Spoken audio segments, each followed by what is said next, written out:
Em pleno século XXI, brasileiros ainda veneram as suas ancestralidades, inquices, orixás. Os jamaicanos ainda criam cabelos até os pés, os Rastafari.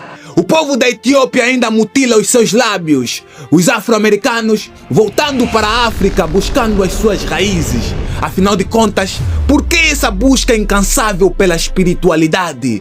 Sakula fala sobre a ancestralidade do povo bantu. Espera aí. Certamente você já ouviu falar da Umbanda, Candomblé, Capoeira, o movimento Rastafari, o Samba. Melhor se preparar porque essa viagem é só de ida. Hoje eu vou à origem mais profunda da cultura afro-americana. Vocês estão prontos para ouvir a história dos vossos pais?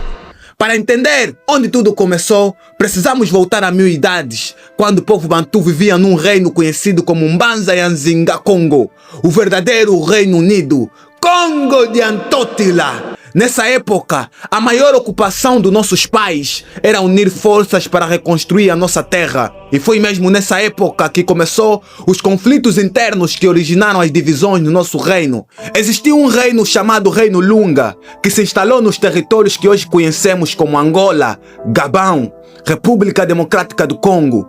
E foi lá onde começou o caos. Os governantes dirigiam os reinos sem conselhos ancestrais justos. Então havia necessidade de se marcar uma reunião extraordinária. Essa foi a reunião mais desastrosa que já aconteceu na história do nosso povo. Uma reunião que durou 2 dias e 2 noites. O plano inicial era estabelecer uma única lei justa para todos os reinos. Mas alguns líderes não queriam e preferiram agir de acordo com seu próprio entendimento e continuar em práticas injustas que não confessavam a lei universal. Por exemplo, alguns líderes eram de acordo que se for para casar com a filha de alguém, essa filha tinha que dormir primeiramente com os seus próprios pais. Bivungue-se! Confusão! Eu discordo! Eu também! Nessa reunião, os sacerdotes deitaram as capas e os cajados no chão. Os generais rescindiram as suas posições. O primeiro a sair foi o general Zulu e levou todos os seus irmãos que concordavam com ele. Eles desceram muito mais abaixo do Congo e construíram a terra da Azânia, conhecido como Reino Shaka Zulu. Isso no dia 20 do mês 7 da idade 1130. Os outros patriarcas decidiram avançar e criar também os seus reinos. Então surgiu o reino Chokwe, o reino da Matamba, o reino Handa, o reino Katoko, o reino Botucano, o reino Luba e muitos outros reinados. A sabedoria diz assim: a união faz a força e a divisão traz a fraqueza. Verdadeiramente, essas divisões só causaram instabilidade política no nosso meio e muita fraqueza nos reinos do Congo. E foi então que em Portugal nasceu um jovem visionário chamado Diogo Cão, que estudou os tempos e percebeu que era tempo da Europa mandar na terra. Ele investiu tudo o que tinha numa arma muito letal. Adivinham qual é essa arma? Navios. Parecia loucura, mas ele incansavelmente deu tudo o que tinha para construir os navios mais poderosos que se podia criar naquela época. Era tempo de ir buscar riquezas. E se quiser riquezas, procura a terra das montanhas, a terra dos rios. Todos os caminhos para a riqueza levavam a Congo. Ele navegou ultrapassando tempestades. Ele navegava sem medo. Cadiboma! Ele sabia que era a missão mais importante da sua vida. Era o seu propósito de vida.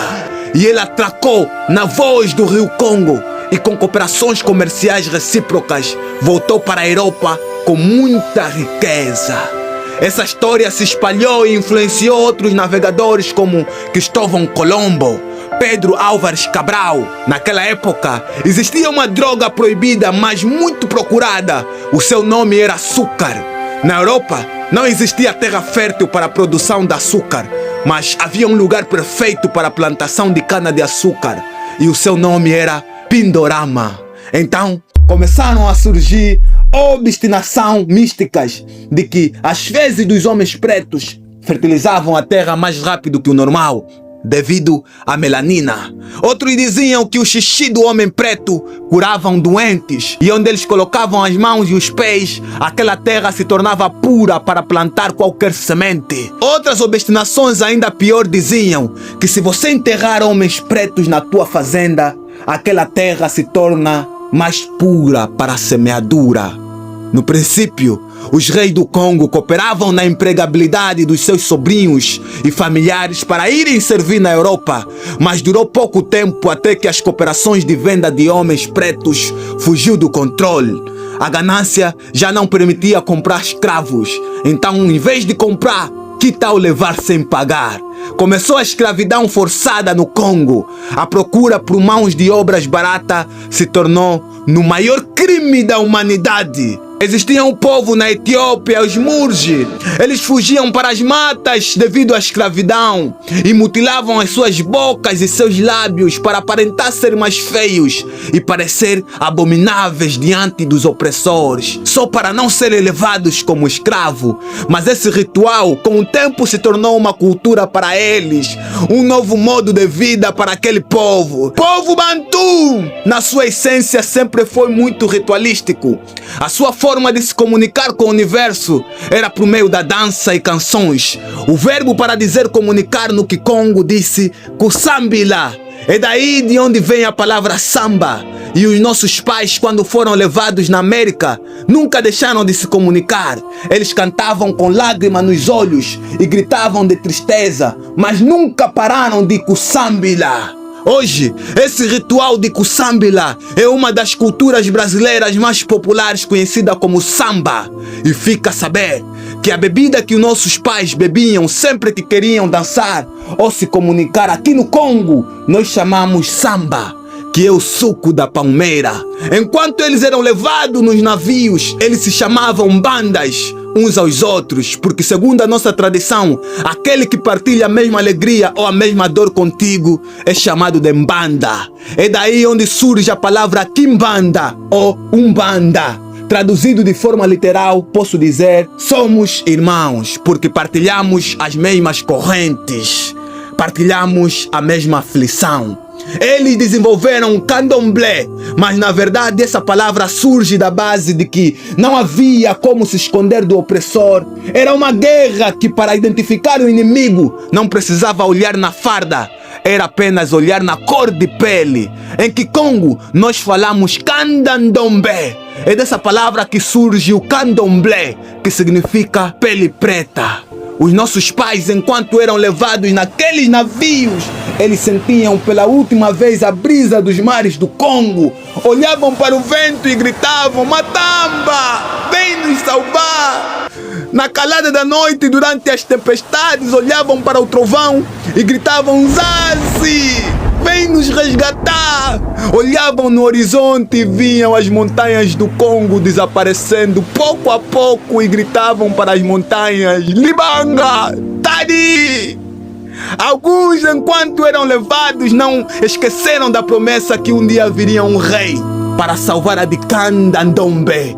Outros ganhavam coragem e diziam assim: eu não quero estar longe quando o rei voltar, então prefiro morrer no Congo. E se jogavam nos mares e nos rios. E aqueles que foram levados, onde estavam como escravos, eles viviam como Uno, Ubuntu. Dentro da sua cultura não existe você. Aquilo é eu e eu. Você é mesmo que eu. Somos Kituade. Somos unidade. Farai! Não corta o meu cabelo, pois representa a minha identidade, minha conexão ancestral. Era impossível deter um povo que, quando cantava, só se tornava mais forte. Então, lhes foi proibido de falar a sua própria língua. A cultura bantu era muito forte. Então surgiu a ideia de matar essas ideologias e parar com as revoltas entre os escravos. Surge o maior terrorista da humanidade, chamado Leopoldo II. Ele disse: nós temos a Bíblia e nós temos os missionários. Então vamos mudar as ideologias e vamos implantar a nossa. Vão para o Congo e ensinem para eles que felizes são os que sofrem, felizes são os pobres. Foi então que surge um homem no Congo e percebeu que tudo era manipulação ocidental e disse: tudo é cópia da nossa história.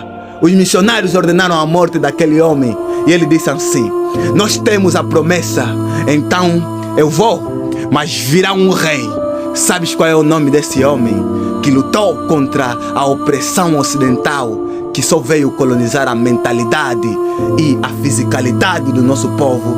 Esse homem é Mvulusu Kimbangu de Antunguna. O homem que antes de morrer escreveu tudo o que aconteceria com África e Congo. Isso em 1921. Essa história fica para o próximo capítulo. E atenção, que todo conhecimento ensinado aqui tem como base e fonte a Escola de Sabedoria Bantu.